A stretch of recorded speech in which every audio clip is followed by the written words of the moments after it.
Aikari cigo cia mbere ya rũgongo na ya mũhuro kaunti-inĩ ya Embu makoretwo magĩthĩnĩka nĩ maĩ kwa ihinda iraya, ũndũ ũrĩa ũcũngĩrĩirio na mĩgũnda yao kwaga irio kumana na riũa inene rĩrĩa rĩkoretwo rĩakĩrĩirie icigo-inĩ nyingĩ.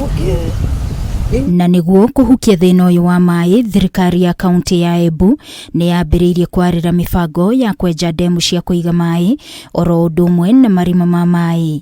Gavana wa kaunti ĩno Cecily Mbarire akiuga marĩ mũtaratara-inĩ wa kũgũra macini cia gũtobora maĩ. Tutaendelea kuweka pesa katika earth dams kwa sababu tumeona harvesting of water is the way to go going forward.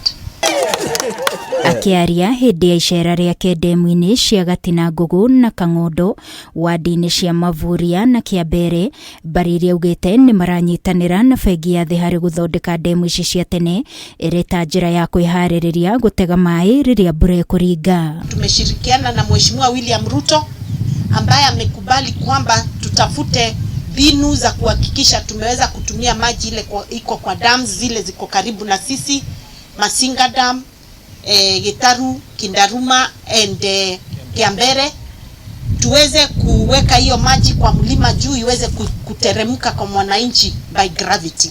Aikari aya maugĩte thĩna wao wa maĩ ũcũngĩrĩirio nĩ maĩ maingĩ kuma rũĩ-inĩ rwa Thiba gũkorwo makĩerekerio mĩgũnda-inĩ ya andũ kĩũmbe. Maji ndio muhimu tu. Maji ikishafika kila mtu ataamka na hiyo itakuwa vizuri na maendeleo itafanyika hapa. Mito yenye tulikuwa tunaendea maji ya miraa ni kama imekauka. Sasa ukiangalia kwa shamba hakuna kitu, juu tulikuwa tumepanda, mvua ikaenda.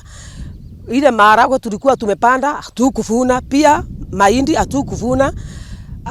Sasa wale wako na afadhali wale wameandikiwa na serikali juu wanatuitia vibarua. Kama kutakuwa na Ropingaze Dam wakati wa mvua, kwa sababu maji inakuwa mingi, hiyo maji itakuwa imehifadhiwa hapo kwa damu, na ikifika ni wakati wa kiangazi itakuwa tunaachilia hiyo maji tunalima nayo huku, kwa sababu mashamba yetu iko sawa, shinda ni maji. Riu aikari aya maugĩte o marenda kĩhonia gĩa gũtũra na makorwo makĩninĩrwo thĩna wa maĩ kaimana. Ngĩribotera Kameme TV, niĩ njĩtagwo Wangui wa Mũirũri.